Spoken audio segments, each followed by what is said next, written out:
Salut à tous, c'est Nabil et Thomas pour le 8ème épisode du magazine vidéo Nippon Ganbare. Salut. Alors on est que deux, cette semaine Manu, on l'a perdu, tout simplement parce qu'il a trop fêté la victoire de l'Omiya et il a échoué sous un pont à la gare du Nord, on pense très fort à lui. Pour Manu, excuse-moi, mais que son équipe perde ou gagne, il finit toujours là-bas, de toute façon, donc si vous le cherchez, allez là-bas, vous le trouverez.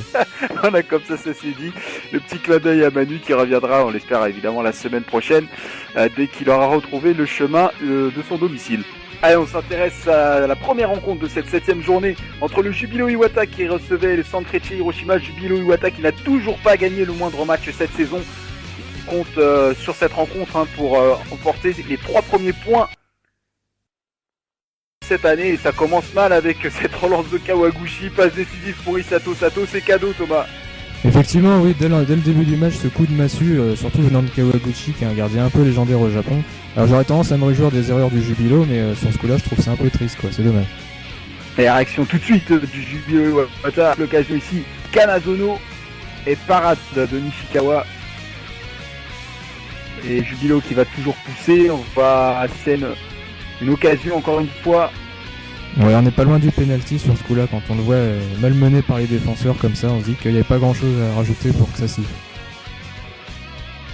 Et derrière, énorme occasion de Yamada, la reprise sur le corner qui s'est sur le poteau. Et ouais, mais même de peu, quand c'est raté, c'est pas réussi, comme on dit, donc tant pis pour eux. Et derrière, par contre, le Sanfrecce, ça va être dedans, Ichihara à 3 minutes de la fin.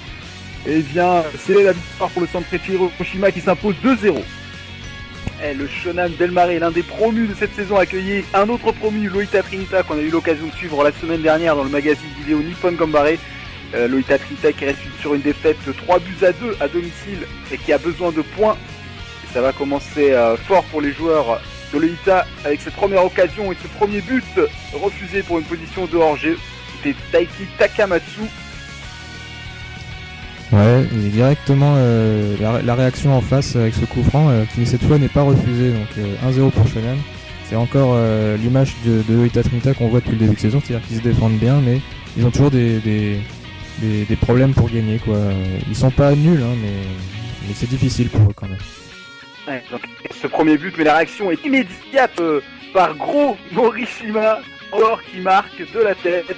Voilà, le voilà Gros Morishima qui avait marqué la semaine dernière face au Kashima Antlers. Et récidive cette semaine face au Shonan Bellmare. À ne pas confondre avec celui du Cerezo qui a pris sa retraite. Et surtout qui était beaucoup plus petit et beaucoup plus mince en tout cas.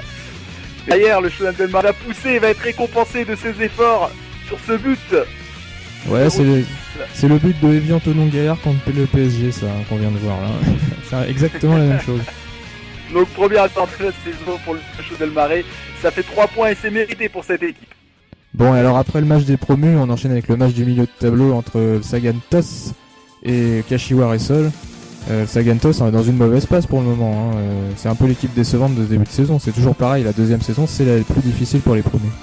Et Sagantos qui a du mal à confirmer, et ça va se voir d'entrée de jeu avec ce premier but de Cléo, attaquant de Kashiwa Reysol. Et qui ouvre le score pour le Kashiwa Reysol, 1 but à 0. Sagantos qui va essayer de réagir par... Ouais, c'était pas loin, mais bon, faut regarder un peu le but pour tirer quand même.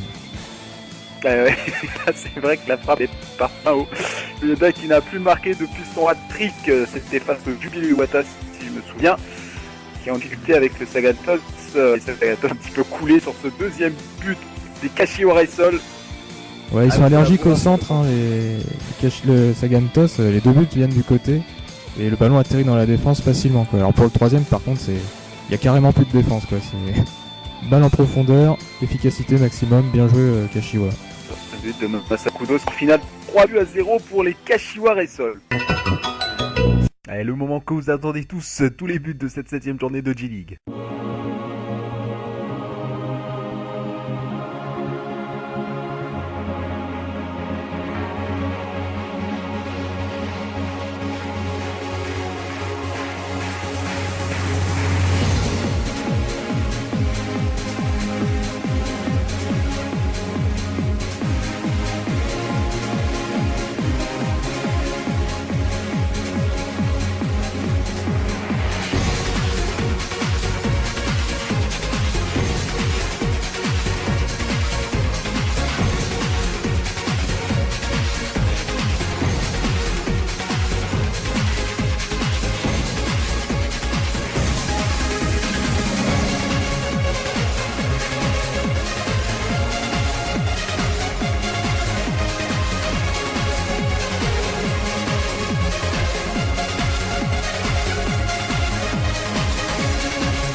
Allez, en regardant de plus près tous les résultats de cette 7ème journée de G-League, on constate que c'était les journées portes ouvertes avec beaucoup de buts, les défenses aux abonnés absentes.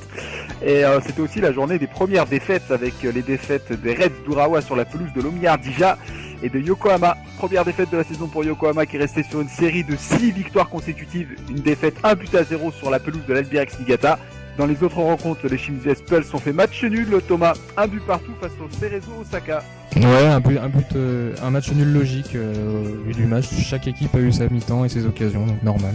Un match nul logique pour les Shimizu qui avaient fait un début de saison catastrophique et qui se reprennent bien en ce moment. Kawasaki Frontale s'est aussi imposé 4 buts à 2 avec un doublé de Yoshito Okubo. Et Kashiwara Sol, on l'a vu, victoire 3-0 face au Sagantos. La victoire du FC Tokyo qui était menée 1-0, qui a bénéficié de 2 pénaltys transformés par Severino Lucas. Ouais, ce bon vieux Severino Lucas. 3-1, Severino Lucas, l'ancien attaquant du Stade Rennais. Les supporters de Rennes apprécieront, surtout qu'ils ont perdu encore une fois en finale. Bref, on passera, c'est pas du tout japonais, c'est le petit clin d'œil aux supporters rennais. Le succès 2-0 du Sanfrecce Hiroshima face au Jubilee Iwata. Et on les a vu aussi la victoire 2-1 du Shonan Bellmare face à l'Oita Trinita. Et le match nul soporifique entre les Kashima Antlers et Ventforet Kofu. Soporifique, je suis un petit peu méchant car les Kashima Antlers ont eu un tas d'occasions. Ouais, mais pour Kofu, c'est bien de le dire. On sent l'anti-supporter Kofu. Pas du tout. Bref, allez, au classement.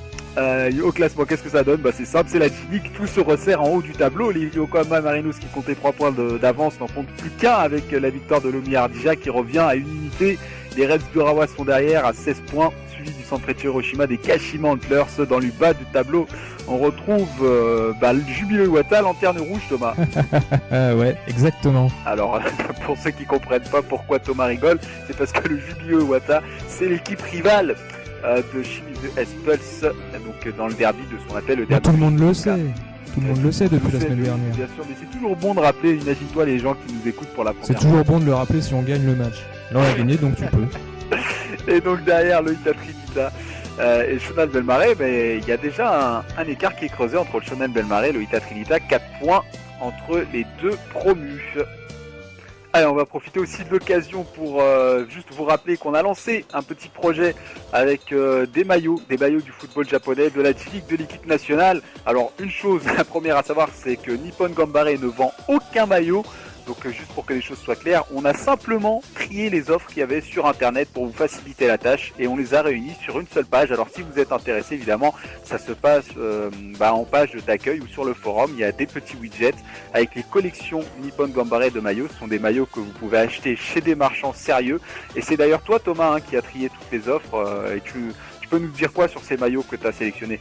Ouais, c'est une offre un peu variée. Il y a des vendeurs qui proposent quelques maillots de la saison en cours, certains qui proposent des maillots récents sans que ce soit les nouveaux, et puis d'autres qui revendent un peu ce qu'ils avaient pu acquérir par le passé. En général, c'est des maillots plutôt vieux, il y en a même de 93, donc c'est avis aux collectionneurs de tous bords. Alors par contre, ça reste des maillots vendus en Europe, hein. Donc c'est accessible pour vous, mais il n'y a pas autant d'offres que si on avait accès aux vendeurs japonais qui, eux, ne livrent pas à l'étranger. Donc c'est pour vous permettre de mettre la main sur des maillots de G-League le plus possible. Mais voilà, c'est déjà pas mal, je pense. Ouais, c'est déjà pas mal. Et puis surveillez donc un petit peu la page. Et tout ce que je peux vous dire, c'est si vous avez envie d'un maillot en particulier de la G-League, il suffit simplement de mettre de côté le maillot sur notre page Bazando. Si vous êtes connecté sur Bazando, vous choisissez le maillot qui vous intéresse et vous cliquez sur le petit bouton Zand. Du coup, ça va l'ajouter dans votre collection personnelle. Et ce qui est intéressant, c'est qu'à partir du moment où nous, on aura trouvé une offre intéressante, et vous recevrez une petite notification. Donc, comme ça, tout le monde pourra être au courant. Et nous, ça nous évite de répondre individuellement à des centaines de personnes, ce qui est tout à fait impossible. Vous l'entendrez bien, en tout cas. Merci du coup, Thomas, pour ce numéro. On va se quitter sur la séquence lutte. Ça marche, pas de problème. Voilà, la séquence lutte. Et au moment où on enregistre ça, j'ai strictement aucune idée de ce que c'est. Vous découvrirez ça en même temps que moi, je pense. Et d'ici là, portez-vous bien. À la semaine prochaine. Salut, ciao. Salut. レストも2人でプレスに行ってますね。さあ、入りましたよ。個人技か、香川か、シュートを打っていった。ライトランの本シュートだ。本線から抜け出した香川が一気にゴール前に。スピードを生かしそのままシュート。ボールは見事ゴール右隅へ。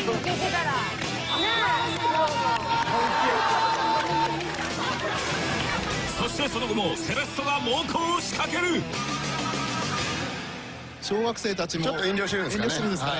そういえば試合前に香川選手がサインもらいたかった。おー、シュート、キーパーセーブだ、スーパーセーブだ。うわーっと危ない。セレッソ小松瑠衣選手が放った強烈なシュート。キーパー黒田君が体を張ったファインセーブで食い止める。さあ前半も残り間もなく15分になろうかというところ。わずかに得点は1点。森島応援団長焦る。入れた、うまいシュートを見せた。これはオフサイド。ゴールです。香川、今度はループシュート。また香川真司です。香川真司です。なんかこんな人やった。ゴール前に抜け出した日本代表香川が見事なループシュートを披露。サッカーにこれには小学生対応できず。そしてここで前半終了。セレッソが2点リード。